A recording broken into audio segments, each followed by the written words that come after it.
नमस्कार दोस्तों, स्वागत है आप सभी का सागर सिविल सर्विसेज के यूट्यूब प्लेटफॉर्म पर। दोस्तों कैसे हैं आप सभी लोग। हम उम्मीद करते हैं कि आप सभी लोग बहुत अच्छे होंगे, स्वस्थ होंगे और बहुत अच्छे तरीके से अपने विषयों का रिवीजन कर रहे होंगे। दोस्तों यूपी ट्रिपल एस सी आयोग के द्वारा यूपी पेट की जो परीक्षा है 2023 की, इसमें जो सिलेबस दिया गया है उस सिलेबस के अनुसार हमने फाइनल रिवीजन की एक सीरीज चलाई थी, जिसमें हम इतिहास विषय के टॉपिक को कवर कर रहे थे और उसमें हमने जैन धर्म के महावीर की जीवनी और शिक्षाओं से संबंधित जो है टॉपिक यहाँ तक कवर कर लिया है। आज हम मौर्य वंश में सम्राट अशोक के टॉपिक से इसकी शुरुआत करते हैं। चलिए शुरुआत करते हैं इसकी बिना किसी देरी के, क्योंकि समय आपके पास भी कम है ना। सॉरी, प्रथम भारतीय साम्राज्य स्थापित किया था किसने? चंद्रगुप्त मौर्य ने। ध्यान रखिएगा, प्रथम भारतीय साम्राज्य किसने स्थापित किया था? तो चंद्रगुप्त मौर्य ने। चंद्रगुप्त मौर्य और सिकंदर महान की भेंट का उल्लेख किसने किया है? तो जस्टिन ने। ठीक है, ध्यान रखिएगा, चंद्रगुप्त मौर्य और सिकंदर महान की भेंट का उल्लेख किसने किया था? तो जस्टिन ने। जल की आवश्यकता को ध्यान में रखते हुए जिस प्रथम शासक ने गिरनार क्षेत्र में एक झील का निर्माण करवाया था, तो कौन था वो शासक? तो चंद्रगुप्त मौर्य थे। ध्यान रखिएगा, जल की आवश्यकता को ध्यान में रखते हुए जिस प्रथम शासक ने गिरनार क्षेत्र में एक झील का निर्माण करवाया था, वो शासक कौन थे? वो चंद्रगुप्त मौर्य थे। आपको ये पता होना चाहिए गिरनार क्षेत्र कहाँ पर है। ये गुजरात का क्षेत्र, गुजरात में स्थित है, दक्षिणी पश्चिमी इलाके में। ठीक है, ध्यान रखिएगा।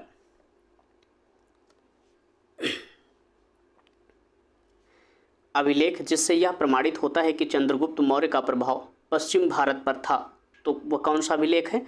तो रुद्रदामन का जूनागढ़ अभिलेख। ध्यान रखिएगा, रुद्रदामन का जो है जूनागढ़ अभिलेख, इससे प्रमाणित होता है कि चंद्रगुप्त मौर्य का जो प्रभाव है वो पश्चिम भारत पर भी था। ठीक है, कौटिल्य के अर्थशास्त्र की पुस्तक है शासन के सिद्धांतों की। ध्यान रखिएगा, राज्य का शासन किस प्रकार से चलाया जाए उसमें इस चीज़ का उल्लेख किया गया है। किसमें? कौटिल्य के अर्थशास्त्र की जो पुस्तक है उसमें शासन के सिद्धांतों का जिक्र किया गया है।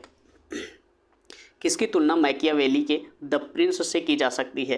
किसकी तुलना मैकियावेली के द प्रिंस से की जा सकती है? तो कौटिल्य के अर्थशास्त्र की। ठीक है, ध्यान रखिएगा, कौटिल्य के अर्थशास्त्र की जो तुलना है वो मैकियावेली के द प्रिंस से की जा सकती है। आपको ये बात ध्यान रखना है। द प्रिंस किसकी पुस्तक है? तो मैकियावेली की। ठीक है, राज्य के सप्तांग सिद्धांत के अनुसार राज्य का 7वां अंग कौन था? राज्य के सप्तांग सिद्धांत के अनुसार राज्य का 7वां अंग कौन था? तो वो था मित्र। ठीक है, ध्यान रखिएगा। चाणक्य अपने बचपन में किस नाम से जाने जाते थे? चाणक्य अपने बचपन में किस नाम से जाने जाते थे? तो विष्णुगुप्त के नाम से जाने जाते थे। चाणक्य जो है विष्णुगुप्त के नाम से बचपन में जाने जाते थे। वह राजा जिसके एक अभिलेख से सूचना मिलती है कि शाक्य मुनि का जन्म जो है लुम्बिनी में हुआ था। ठीक है, वह अशोक हैं। अशोक के अभिलेख से यह सूचना मिलती है कि शाक्य मुनि बुद्ध का जन्म जो है लुम्बिनी में हुआ था। आपको ध्यान रखना है। सारनाथ स्तंभ का निर्माण किसने करवाया था? तो अशोक ने करवाया था। सारनाथ स्तंभ का निर्माण किसने करवाया था? अशोक ने करवाया था। दोस्तों हम चीज़ों को इसलिए रिपीट करके पढ़ रहे हैं क्योंकि आपके पास यदि बाद में टाइम ना भी मिले तो चीज़ें आपको यहीं पर एक दो बार रिपीट करने से वो चीज़ें दिमाग में बैठ जाती हैं, याद हो जाती हैं। इसलिए हमारी कोशिश है कि आपको सारी चीज़ें यहीं पर याद हो जाएं। ठीक है, अशोक द्वारा स्थापित सबसे सुरक्षित स्तंभ कौन सा था? तो ये लौरिया नंदनगढ़ का जो स्तंभ था ये सबसे सुरक्षित स्तंभ था। किसके द्वारा बनवाया गया था? तो ये अशोक के द्वारा बनवाया गया था। ध्यान रखिएगा, अशोक के द्वारा स्थापित सबसे सुरक्षित स्तंभ जो है वो लौरिया नंदनगढ़ का स्तंभ था। गुर्जरा लघु शिलालेख जिसमें अशोक का नामोल्लेख किया गया है कहाँ पर स्थित है? तो मध्य प्रदेश के दतिया जिले में। ठीक है, ध्यान रखिएगा, गुर्जरा लघु शिलालेख जो है जिसमें अशोक का नामोल्लेख किया गया है वो कहाँ पर स्थित है? मध्य प्रदेश के दतिया जिले में। ब्राह्मी लिपि को सर्वप्रथम किसने पढ़ा था? तो जेम्स प्रिंसेप ने पढ़ा था। ब्राह्मी लिपि को सर्वप्रथम किसने पढ़ा था? तो जेम्स प्रिंसेप ने पढ़ा था। वह स्थान जहां प्राग अशोकी ब्राह्मी लिपि का पता चला है तो कहां से? अनुराधापुर से। वह स्थान जहां से प्राचीन अशोक की जो ब्राह्मी लिपि है उसका पता चला है तो कहां से पता चला है? अनुराधापुर से। ठीक है, चलिए अगले फैक्ट को देखते हैं। अपने साम्राज्य के उत्तरी पश्चिमी भाग में उत्कीर्ण राजाज्ञाओं के लिए अशोक ने इन लिपियों का प्रयोग किया था। वो लिपियां कौन कौन सी हैं? अरामाइक लिपि, ग्रीक, और खरोष्ठी लिपि। आपको ध्यान रखना है, अपने साम्राज्य के उत्तरी पश्चिमी भाग में उत्कीर्ण जो राजाज्ञाओं के लिए अशोक ने लिपियों का इस्तेमाल किया था वह अरामाइक लिपि थी, ग्रीक लिपि थी और खरोष्ठी लिपि थी। इलाहाबाद में अशोक स्तंभ किस शासक के बारे में सूचना प्रदान करता है? तो समुद्रगुप्त के बारे में। ठीक है, इलाहाबाद में अशोक का जो स्तंभ है वो किस शासक के बारे में सूचना प्रदान करता है? तो वो समुद्रगुप्त के बारे में। फाहियान भारत कब आया था? फाहियान भारत कब आया था? तो 399 AD में आया था। ठीक है, 399 ईसा पूर्व में आया था। कलिंग युद्ध का विवरण ज्ञात होता है किससे? 13वें शिलालेख से। ध्यान रखिएगा, कलिंग के युद्ध का जो विवरण है अशोक के 13वें शिलालेख से ज्ञात होता है। ठीक है, मौर्य मंत्रिपरिषद में राजस्व इकट्ठा करने से संबंधित था कौन? समाहर्ता। मौर्य मंत्री परिषद में जो है राजस्व इकट्ठा करने वाले को क्या कहा जाता था? तो समाहर्ता कहा जाता था। अशोक का समकालीन तुर्मे कहाँ का राजा था? तो मिस्र का। ध्यान रखिएगा, अशोक का जो समकालीन तुर्मे कहाँ का राजा था? तो मिस्र का राजा था। तुर्मे जो है ये मिस्र का राजा था और यह अशोक के समकालीन था। जिस समय भारत में अशोक शासन कर रहा था उसी समय तुर्मे जो है मिस्र में शासन कर रहा था। एक इतिहासकार के अनुसार शिलालेखों में अशोक ने जिस धर्म का प्रतिपादन किया है वस्तुतः राजधर्म था। तो प्लीट। ठीक है, प्लीट एक इतिहासकार हैं। इनके अनुसार शिलालेखों में अशोक ने जिस धर्म का प्रतिपादन किया है वह वस्तुतः राजधर्म था। ठीक है, आधुनिक देवनागरी लिपि का प्राचीन रूप है कौन सा? तो ब्राह्मी थी। ध्यान रखिएगा, अपने हिंदी में जो लिपि का इस्तेमाल की जाती है वो देवनागरी लिपि का इस्तेमाल किया जाता है और इसी लिपि का जो प्राचीन रूप है वो कौन सी किसकी है? तो वो ब्राह्मी लिपि की है। ठीक है, किसने सहिष्णुता, उदारता, करुणा के त्रिविध आधार पर राजधर्म की स्थापना की? तो अशोक ने की है। ध्यान रखिए, किसने सहिष्णुता, उदारता और करुणा के त्रिविध आधार पर राजधर्म की जो है स्थापना की है? तो किसने किया है? तो अशोक ने किया है। दोस्तों, आपको ये सवाल लग रहा होगा कि वन लाइनर है, लेकिन इनकी गहराई बहुत ज़्यादा है। जब तक आप इसे डीप में नहीं पढ़ेंगे तो ये चीज़ें आपको इतनी आसानी से याद नहीं होंगी। इसलिए हमारी कोशिश ये है कि हम डीप से डीप फैक्ट को भी बहुत जल्द और बहुत सहज तरीके से आपको परिचय करवा दें उससे, जिससे कि आप अपनी परीक्षा में बेहतर कर पाएँ। ठीक है, सांची का स्तूप किसने बनवाया था? तो सांची का स्तूप किसने बनवाया था? बताइए। तो सांची का स्तूप अशोक ने बनवाया था। ठीक है, ध्यान रखिएगा। बुलंदी बाग प्राचीन स्थान था कहाँ का? तो पाटलिपुत्र का। ठीक है, ध्यान रखिएगा, बुलंदी बाग जो है प्राचीन स्थल कहाँ का था? तो ये पाटलिपुत्र का। मौर्य काल में दंड विधान थे काफ़ी कठोर। ध्यान रखिएगा, मौर्य काल के जो दंड विधान थे वो बहुत कठोर थे। कालसी प्रसिद्ध है। कालसी किस चीज़ के लिए प्रसिद्ध है? अशोक के शिलालेख के लिए। ठीक है, कालसी किस चीज़ के लिए प्रसिद्ध है? तो अशोक के शिलालेख के लिए। चंद्रगुप्त मौर्य ने अपने अंतिम दिन व्यतीत किए थे कहाँ पर? श्रवण बेलगोला में। ठीक है, चंद्रगुप्त मौर्य ने अपने अंतिम दिन कहाँ पर व्यतीत किए थे? तो श्रवण बेलगोला में। ये कहाँ पर है? तो ये कर्नाटका में है। ठीक है, ध्यान रखिएगा। अशोक का वह अभिलेख जिसमें धार्मिक सहिष्णुता के सिद्धांत की बात की गई है तो वो कौन सा है? तो 12वां शिलालेख है। ध्यान रखिएगा, अशोक का वह अभिलेख जिसमें धार्मिक सहिष्णुता के सिद्धांत की बात की गई है तो वह है 12वें नंबर का शिलालेख। दोस्तों, यहाँ पर हमने अशोक से संदर्भ में जो चीज़ें थी उनको देख लिया है। आइए अब देखते हैं गुप्त वंश के जो महत्वपूर्ण फैक्ट हैं। इसमें समुद्रगुप्त और चंद्रगुप्त द्वितीय से संबंधित जो फैक्ट होंगे उनको देखेंगे। वह गुप्त शासक जिसने सर्वप्रथम सिक्के जारी किए, तो किसने जारी किए सर्वप्रथम सिक्के? तो वो चंद्रगुप्त प्रथम था। ठीक है, वह गुप्त शासक जिसने सर्वप्रथम सिक्के जारी किए वो शासक चंद्रगुप्त प्रथम था। ठीक है, रजत सिक्के जारी करने वाला प्रथम गुप्त शासक कौन था? तो ये चंद्रगुप्त द्वितीय। ध्यान रखिएगा, कंफ्यूज नहीं होना है। सबसे पहले सिक्के किसने जारी किए? तो चंद्रगुप्त प्रथम ने। लेकिन रजत सिक्के सबसे पहले किसने जारी किए? तो वो चंद्रगुप्त द्वितीय ने। रजत सिक्के का मतलब यहाँ पर किससे? चांदी के सिक्के से। ठीक है, चांदी के सिक्के। रजत किसको बोला जाता है? सिल्वर। सिल्वर किस क्या होती है? चांदी। ठीक है, भारत का नेपोलियन के नाम से जाना जाता है कौन? समुद्रगुप्त। भारत का नेपोलियन किसे कहा जाता है? तो समुद्रगुप्त को कहा जाता है। ठीक है, शक विजेता के नाम से किसे जाना जाता है? चंद्रगुप्त द्वितीय को। ध्यान रखिएगा, शक विजेता के नाम से किसे जाना जाता है? तो चंद्रगुप्त द्वितीय को। चंद्रगुप्त द्वितीय ने शकों को पराजित किया था, इसी के संदर्भ में उसे शक विजेता कहा जाता है। ठीक है, वे गुप्त शासक जिन्होंने हूणों पर विजय प्राप्त की है तो कौन है?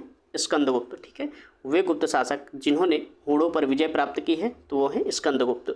गुप्त स्वर्ण मुद्रा को कहा जाता था दीनार। ध्यान रखिएगा, गुप्त काल की जो स्वर्ण मुद्रा होती थी उसको क्या कहा जाता था? दीनार कहा जाता था। ठीक है, दीनार। सती प्रथा का प्रथम अभिलेखीय साक्ष्य कहाँ से प्राप्त हुआ है? तो एरण अभिलेख से प्राप्त हुआ है। ये इंपॉर्टेंट सवाल है आपके लिए, ध्यान रखिएगा। सती प्रथा का जो है प्रथम अभिलेखीय साक्ष्य कहाँ से प्राप्त हुआ है? तो वो एरण अभिलेख से प्राप्त हुआ है। सारनाथ की भूमि स्पर्श मुद्रा वाली बुद्ध प्रतिमा कालांकित है किससे? गुप्त काल से। ध्यान रखिएगा, सारनाथ की जो भूमि स्पर्श मुद्रा वाली बुद्ध की जो प्रतिमा है वो किस काल से संबंधित है? तो वो गुप्त काल से संबंधित है। प्राचीन काल में वह वंश जिसके शासनकाल को स्वर्ण युग कहा जाता है। प्राचीन काल में वह वंश जिसके शासनकाल को स्वर्ण युग कहा जाता है तो कौन सा वंश है? वो गुप्त वंश है। ध्यान रखिएगा, गुप्त वंश के शासनकाल को स्वर्ण युग के नाम से भी जाना जाता है। वह राजवंश जो हूणों के आक्रमण से अत्यंत विचलित हुआ था तो कौन सा वंश था? गुप्त वंश। ध्यान रखिएगा, वह राजवंश जो है हूणों के आक्रमण से जो अत्यंत विचलित हुआ था वह गुप्त वंश था। भाग और बलि ये क्या थे? राजस्व के स्रोत थे। ध्यान रखिएगा, भाग और बलि जो हैं ये राजस्व के स्रोत थे। भारतीय दर्शन की प्रारंभिक शाखा कौन सी है? तो सांख्य दर्शन है। भारतीय दर्शन की जो प्रारंभिक शाखा है वो कौन सी है? तो वो सांख्य दर्शन है। ठीक है, कर्म का सिद्धांत संबंधित है किससे? मीमांसा से। ठीक है, कर्म का सिद्धांत किससे संबंधित है? तो मीमांसा से संबंधित है। योग दर्शन के प्रतिपादक कौन है? तो ये पतंजलि हैं। ठीक है, ध्यान रखिएगा, योग दर्शन के प्रतिपादक कौन है? तो पतंजलि हैं। न्याय दर्शन को प्रचारित किया था किसने? गौतम ने। ठीक है, न्याय दर्शन को किसने प्रचारित किया था? तो गौतम ने। कामरूप में वैष्णव धर्म को लोकप्रिय बनाया था किसने? शंकरदेव ने। कामरूप में वैष्णव धर्म को लोकप्रिय किसने बनाया था? तो शंकरदेव ने। ठीक है, बीज गणित के क्षेत्र में अपने योगदान के लिए विशेष रूप से जाने जाते हैं कौन?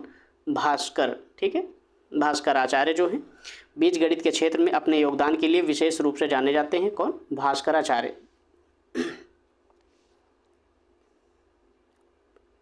कालिदास द्वारा रचित मालविकाग्निमित्रम नामक ग्रंथ का नायक था कौन? अग्निमित्र।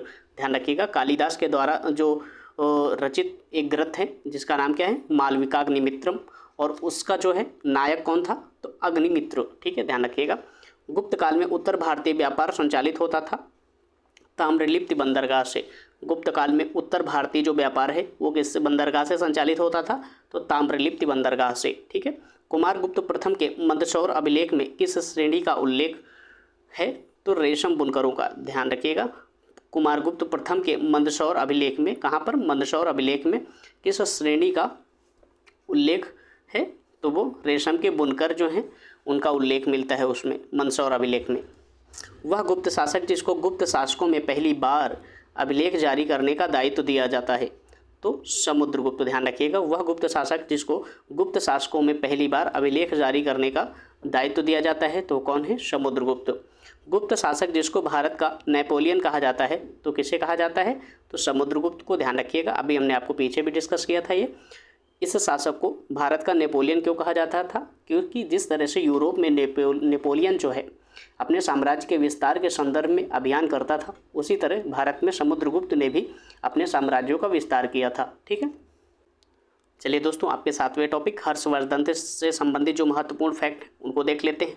ठीक, सम्राट हर्षवर्धन ने जिस स्थान पर राजधानी स्थापित की वह स्थान कौन सा है? तो कन्नौज। ध्यान रखिएगा, सम्राट हर्षवर्धन ने कन्नौज को अपनी राजधानी बनाया था। ठीक है, महोदय श्री के नाम से किसे जाना जाता है? तो ये कन्नौज को जाना जाता है। ठीक है, ध्यान रखिएगा, महोदय श्री के नाम से कन्नौज को जाना जाता है। ठीक है, हर्षवर्धन के समय भारत आने वाले चीनी यात्री कौन थे? तो वो थे हुएनसांग। ठीक है, हर्षवर्धन के समय भारत आने वाले चीनी यात्री कौन थे? तो वो हुएनसांग थे। सम्राट हर्षवर्धन ने 2 महान धार्मिक सम्मेलनों का आयोजन करवाया था। कहाँ पर? एक करवाया था कन्नौज में और दूसरा करवाया था कहाँ पर? प्रयाग में। ठीक है, सम्राट हर्षवर्धन ने 2 महान धार्मिक सम्मेलनों का आयोजन करवाया था। कहाँ पर? एक करवाया था कन्नौज में और दूसरा प्रयाग में। ठीक है, हर्षवर्धन को पराजित किया था किसने? पुलकेशिन द्वितीय ने। पुलकेशिन द्वितीय ने जो है हर्षवर्धन को पराजित किया था। चलिए दोस्तों, राजपूत काल के संबंध में जो महत्वपूर्ण फैक्ट दिए गए हैं उनको भी यहीं पर देख लेते हैं। चित्तौड़ का कीर्ति स्तंभ का निर्माण किसने करवाया था? तो राणा कुंभा ने। ध्यान रखिएगा, चित्तौड़ का कीर्ति स्तंभ का निर्माण किसने करवाया था? तो राणा कुंभा ने। ठीक है। पृथ्वीराज चौहान ने मोहम्मद गोरी को युद्ध में कब पराजित किया था? परंतु अगले वर्ष उससे हार गया था। तो कब? 1191 में। ध्यान रखिएगा, पृथ्वीराज चौहान ने मोहम्मद गोरी को 1191 में हराया था, लेकिन 1192 में वह उससे हार गया था। ठीक है। पृथ्वीराज चौहान का दरबारी कवि कौन था? तो ये चंद्रवरदाई थे। ध्यान रखिएगा, पृथ्वीराज चौहान का दरबारी कवि कौन था? तो चंद्रवरदाई थे। मिहिर भोज किस वंश का शासक था? तो मिहिर भोज जो है प्रतिहार वंश का शासक था। ध्यान रखिएगा, मिहिर भोज जो है प्रतिहार वंश का शासक था। पृथ्वीराज चौहान ने किससे विवाह किया और वह उसके शत्रु जयचंद्र गढ़वाल की बेटी थी? ठीक है, उनका नाम क्या था? संयोगिता। ध्यान रखिएगा, पृथ्वीराज चौहान ने संयोगिता से विवाह किया था और वह उसके शत्रु जयचंद्र गढ़वाल की बेटी थी।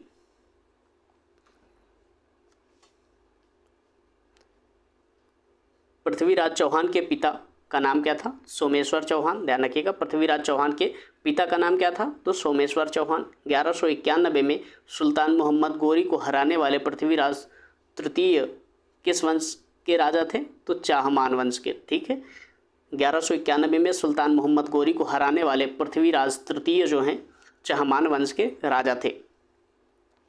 उस कवि का नाम बताइए जिसने पृथ्वीराज रासो नामक एक कविता लिखी है, जिसमें पृथ्वीराज चौहान के जीवन का भी वर्णन है। ठीक है, उनका नाम क्या है? चंद्रवरदाई। ठीक है, आपको पता होगा पृथ्वीराज रासो किसकी कृति है? तो चंद्रवरदाई की है।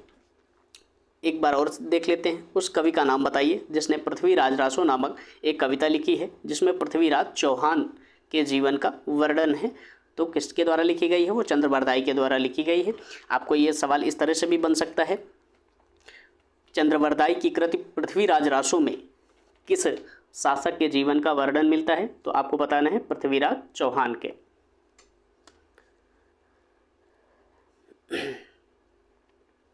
दो प्रमुख शहर चाहमानों के नियंत्रण में थे, वो कौन कौन से थे? एक दिल्ली था और दूसरा अजमेर था। ठीक है, दो प्रमुख शहर जो चाहमानों के नियंत्रण में थे, वो एक दिल्ली था और दूसरा अजमेर था।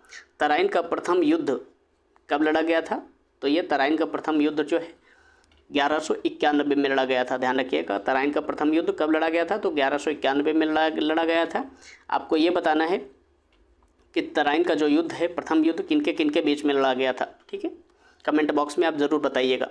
तराइन का युद्ध पृथ्वीराज चौहान और मोहम्मद गोरी के बीच लड़ा गया था। ठीक है, आपको थोड़ी सी हिंट मिली है, तराइन का युद्ध जो है पृथ्वीराज चौहान और मोहम्मद गोरी के मध्य लड़ा गया था।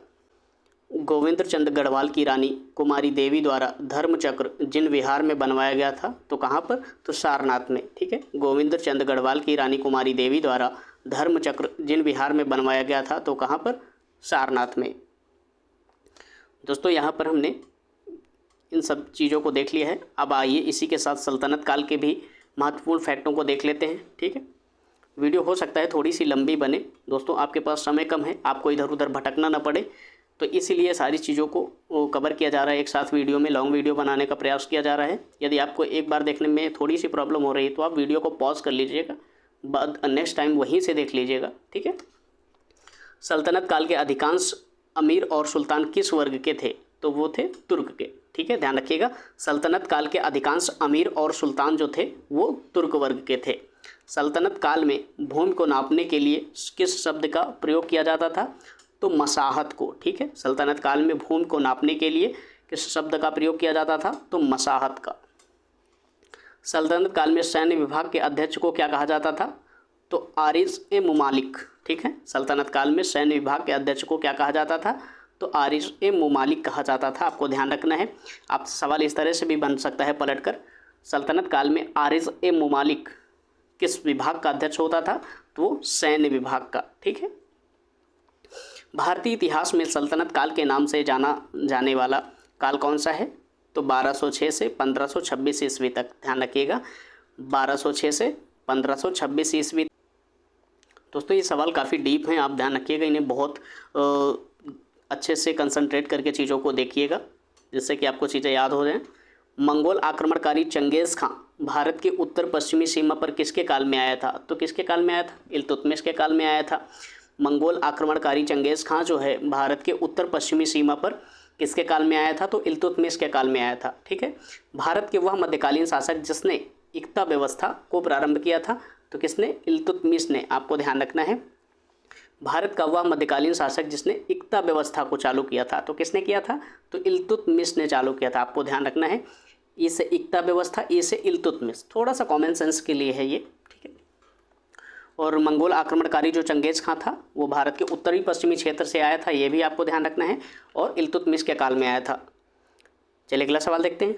दिल्ली का वह प्रथम शासक जिसने दरबार में गैर इस्लामी प्रथाओं का प्रचलन प्रारंभ किया था, तो किसने किया था? तो बलबन ने। ठीक है, दिल्ली का वह प्रथम शासक जिसने दरबार में गैर इस्लामी प्रथाओं का प्रचलन किया था, तो वो थे बलबन। ठीक है, रक्त और लोहा की नीति में विश्वास करता था बलबन।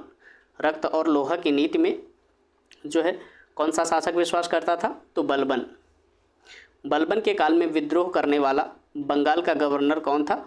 तुगरिल खां। ध्यान रखिएगा, बलबन के शासनकाल में विद्रोह करने वाला बंगाल का गवर्नर कौन था? तो ये तुगरिल खान था।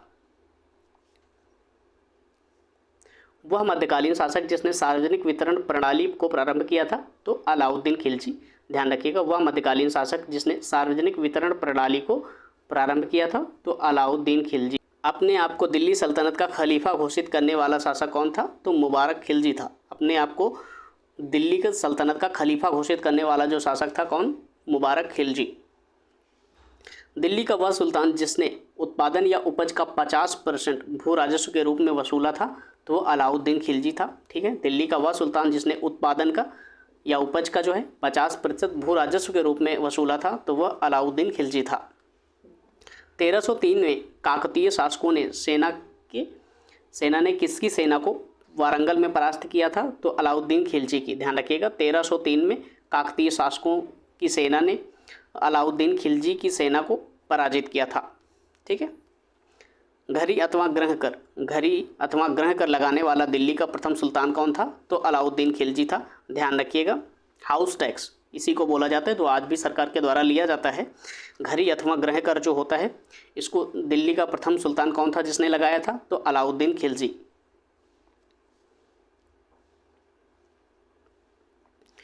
आगरा को जिसने राजधानी बनाया था वह शासक कौन था? सिकंदर लोदी। आगरा को जिसने राजधानी बनाया था वह शासक सिकंदर लोदी था। ठीक है, सरगी सुल्तानों के शासनकाल में वह स्थान जिसे पूर्व का सिराज कहा जाता है, तो कौन है?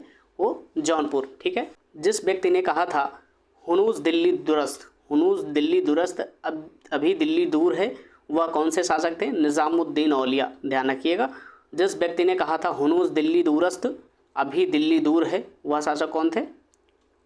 वह थे निज़ामुद्दीन औलिया। ठीक है, मोहम्मद बिन तुगलक अपनी राजधानी दिल्ली से कहाँ ले गए थे? तो दौलताबाद। ठीक है, मोहम्मद बिन तुगलक जो हैं इन्होंने अपनी राजधानी दिल्ली से लेकर के दौलताबाद में शिफ्ट कर दिया था। इब्ने बतूता किसके शासनकाल में भारत आया था? तो मोहम्मद बिन तुगलक के शासनकाल में। इब्ने बतूता जो है किसके शासनकाल में भारत आया था? तो मोहम्मद बिन तुगलक के शासनकाल में। इतिहासकार बदायूनी ने किसकी मृत्यु पर कहा था कि सुल्तान को अपनी प्रजा से और प्रजा को सुल्तान से मुक्ति मिल गई है? तो किसको कहा था? तो मोहम्मद बिन तुगलक को। ठीक है, ध्यान रखिएगा, मोहम्मद बिन तुगलक की मृत्यु पर इतिहासकार बदायूनी ने कहा था सुल्तान को अपनी प्रजा से और प्रजा को अपने सुल्तान से मुक्ति मिल गई है। दिल्ली सल्तनत का सर्वाधिक विद्वान शासक जो खगोल शास्त्र, गणित और आयुर्विज्ञान सहित अनेक विद्याओं में माहिर था, तो थे मोहम्मद बिन तुगलक। मोहम्मद बिन तुगलक जो है खगोल शास्त्र में भी, गणित में भी और आयुर्विज्ञान सहित अनेक विद्याओं में माहिर थे। ठीक है, भारत में सर्वप्रथम सांकेतिक मुद्रा टोकन करेंसी का प्रचलन किया था किसने? मोहम्मद बिन तुगलक ने। ये सवाल बहुत बार पूछा गया है, जो है भारत में सर्वप्रथम सांकेतिक मुद्रा का प्रचलन किस शासक के द्वारा किया गया था? तो मोहम्मद बिन तुगलक के द्वारा। ठीक है, राज्य के खर्च पर हज की व्यवस्था करवाने वाला पहला भारतीय शासक कौन था? फिरोज शाह तुगलक। राज्य के खर्च पर हज की जो व्यवस्था है उसको करवाने वाला पहला भारतीय शासक कौन था? तो फिरोज शाह तुगलक था। दिल्ली का वह सुल्तान जिसने एक रोजगार कार्यालय एक दीवाने खैरात तथा दारुल शफा की स्थापना करवाई थी? तो फिरोज शाह तुगलक थे। ठीक है, फिरोज शाह तुगलक दिल्ली का वह सुल्तान था जिसने एक रोजगार कार्यालय, एक दीवाने खैरात, दारुल शफा की स्थापना करवाई थी। सर्ब कर लगाया जाता था किस पर? सिंचाई पर। आपको ध्यान रखना है, सर्ब क्या है? एक प्रकार का कर है, और ये किस पर लगाया जाता था? तो सिंचाई की व्यवस्था पर लगाया जाता था।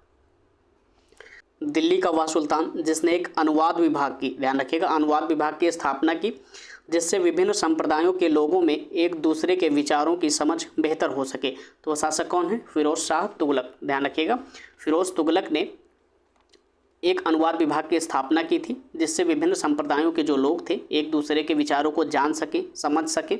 ठीक है, जौनपुर शहर की स्थापना किसने करवाई थी? तो फिरोज शाह तुगलक ने। ध्यान रखिएगा, जौनपुर शहर की स्थापना किसके द्वारा की गई थी? तो फिरोज शाह तुगलक के द्वारा करवाई गई थी। ब्राह्मणों पर जजिया कर लगाने वाला सुल्तान कौन था? फिरोज शाह तुगलक। ब्राह्मणों पर जजिया कर लगाने वाला सुल्तान कौन था? तो फिरोज शाह तुगलक। ठीक है, टोपरा तथा मेरठ से 2 अशोक स्तंभ दिल्ली लाया था, तो कौन सा शासक था? फिरोज शाह तुगलक। ध्यान रखिएगा, टोपरा तथा मेरठ से 2 अशोक स्तंभों को दिल्ली लाया था, तो वह शासक फिरोज शाह तुगलक थे। बेरोजगारों के सहायतार्थ दिल्ली में रोजगार कार्यालय की स्थापना किसके द्वारा की गई थी? तो ये फिरोज शाह तुगलक के द्वारा की गई थी। अभी हमने आपको पीछे बताया था, बेरोजगारों के सहायतार्थ के लिए दिल्ली में रोजगार कार्यालय की स्थापना किसके द्वारा की गई थी? तो फिरोज शाह तुगलक के द्वारा की गई थी। आपको सवाल इस तरह से थोड़ा सा बदल सकता है, फिरोज शाह तुगलक के द्वारा रोजगार कार्यालय की स्थापना कहाँ पर की गई थी? तो आपको क्या उत्तर बताना है? दिल्ली में। ठीक है, सर्वप्रथम लोक निर्माण विभाग की स्थापना किसके द्वारा की गई थी? तो फिरोज शाह तुगलक के द्वारा। ठीक है, सर्वप्रथम लोक निर्माण विभाग की स्थापना किसके द्वारा की गई थी? तो फिरोज शाह तुगलक के द्वारा। तैमूर ने किसके शासनकाल में भारत पर आक्रमण किया और दिल्ली को लूटा था? तो नासिरुद्दीन महमूद के शासनकाल में। ध्यान रखिए, नासिरुद्दीन महमूद के शासनकाल में तैमूर ने भारत पर आक्रमण किया था और दिल्ली को लूटा था। ठीक है, गुलरुखी उपनाम से अपनी कविताओं की जो रचना किसके द्वारा की गई थी? तो सिकंदर लोदी के द्वारा। ध्यान रखिएगा, गुलरुखी उपनाम से अपनी कविताओं की रचना किसके द्वारा की गई थी? तो सिकंदर लोदी के द्वारा। वह मध्यकालीन शासक जिसने उद्घोषित किया कि राजस्व ही बंधुत्व है, बंधुत्व ही राजस्व है, तो ये बहलोल लोदी। ध्यान रखिएगा, इंपॉर्टेंट सवाल है ये। वह मध्यकालीन शासक जिसने उद्घोषित किया कि राजस्व ही बंधुत्व है और बंधुत्व ही राजस्व, तो वो शासक कौन थे? बहलोल लोदी। ठीक है, जिसके शासनकाल में गुरु नानक देव ने सिख धर्म की स्थापना की, वह थे सिकंदर लोदी। सिकंदर लोदी के शासनकाल में ही गुरु नानक देव ने सिख धर्म की स्थापना की थी। भारत में प्रथम मकबरा जो शुद्ध इस्लामी शैली में निर्मित हुआ था, किसका मकबरा है? तो बलबन का मकबरा है। ध्यान रखिएगा, भारत में प्रथम मकबरा जो शुद्ध इस्लामी शैली में निर्मित है, तो वह बलबन का मकबरा है। भारतीय वास्तुकला में सुर्खी का प्रारंभ हुआ था सल्तनत के सुल्तानों के द्वारा। भारतीय वास्तुकला में सुर्खी का प्रारंभ हुआ था तो सल्तनत के सुल्तानों के द्वारा। प्रसिद्ध संगीतकार तानसेन का मकबरा कहाँ पर स्थित है? तो ग्वालियर में स्थित है। ये कहाँ पर है? मध्य प्रदेश में। ठीक है, प्रसिद्ध संगीतकार तानसेन का मकबरा कहाँ पर स्थित है? ग्वालियर, मध्य प्रदेश में। जंतर मंतर के नाम से जन विख्यात प्राप्त खगोलीय वेधशाला का दिल्ली में निर्माण किसके द्वारा करवाया गया था? तो जयसिंह द्वितीय के द्वारा। ध्यान रखिएगा, जंतर मंतर के नाम से जन विख्यात प्राप्त खगोलीय वेधशाला का दिल्ली में निर्माण किसके द्वारा करवाया गया था? तो जयसिंह द्वितीय के द्वारा। ठीक है, अमीर खुसरो दरबारी कवि था, किसका? अलाउद्दीन खिलजी का। अमीर खुसरो जो है किसका दरबारी कवि था? तो अलाउद्दीन खिलजी का।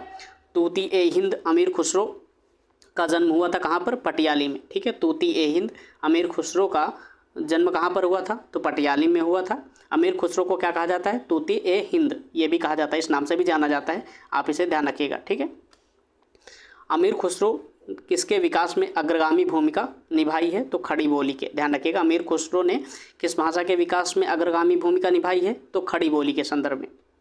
वैष्णव संतों द्वारा स्थापित जो 4 मत हैं, चलिए उनको भी देख लेते हैं। ठीक है, क्योंकि इनसे भी सवाल कई बार बहुत अच्छे बनते हैं, चाहे वो पीसीएस में हो, किसी भी अन्य एक दिवसीय परीक्षाओं में हो, क्योंकि ये जब सिद्धांत पूछ लिए जाते हैं, ये मत पूछ लिए जाते हैं, तो फिर कई बार अभ्यर्थियों के लिए काफ़ी मुश्किलें पैदा कर देते हैं सवाल।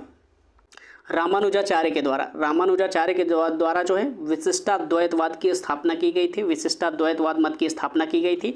और रामानुजाचार्य जो है किस संप्रदाय से संबंधित थे, तो श्री संप्रदाय से। ठीक है, ध्यान रखिएगा, रामानुजाचार्य श्री संप्रदाय से संबंधित थे और इन्होंने विशिष्टाद्वैतवाद की स्थापना की थी। माधवाचार्य जो है, माधवाचार्य इन्होंने द्वैतवाद की मत की स्थापना की थी और ये ब्रह्म संप्रदाय से संबंधित थे। ठीक है, ध्यान रखिएगा, ब्रह्म संप्रदाय से संबंधित थे ये।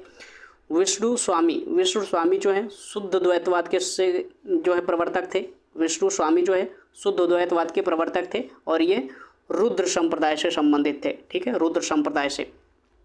और निम्बकाचार्य जो है, निम्बकाचार्य इन्होंने द्वैतवाद की, ध्यान रखिएगा, द्वैतवाद मत के प्रवर्तक कौन है, तो निम्बकाचार्य हैं। और निम्बकाचार्य का संबंध किस संप्रदाय से है, सनकादि संप्रदाय से। ठीक है, सनकादि संप्रदाय से निम्बकाचार्य का संबंध है। दिल्ली का वह सुल्तान जिसने अपने संस्मरण स्वयं लिखा है, तो कौन है, तो फिरोज तुगलक ने। ध्यान रखिएगा, दिल्ली का वह सुल्तान जिसने अपना संस्मरण स्वयं लिखा है, तो वो फिरोज शाह तुगलक हैं। ठीक है, सल्तनत काल में डाक व्यवस्था का विस्तृत विवरण दिया है किसने, इब्ने बतूता ने। ठीक है, सल्तनत काल में डाक व्यवस्था का विस्तृत विवरण किसके द्वारा दिया गया है, तो इब्ने बतूता के द्वारा दिया गया है। दोस्तों, यहाँ तक की हमने सारी चीज़ों को कवर कर लिया है। इसके बाद की हम नेक्स्ट वीडियो में मुगल साम्राज्य से संबंधित जो महत्वपूर्ण फैक्ट हैं उनको देखेंगे और बहुत जल्द इतिहास विषय के जो महत्वपूर्ण रिवीजन है इसको कवर कर लेंगे। ठीक है दोस्तों, फिर मिलते हैं आपसे नेक्स्ट वीडियो में। तब तक के लिए अपना ख्याल रखिएगा, स्वस्थ रहिए और पढ़ाई करते रहिए।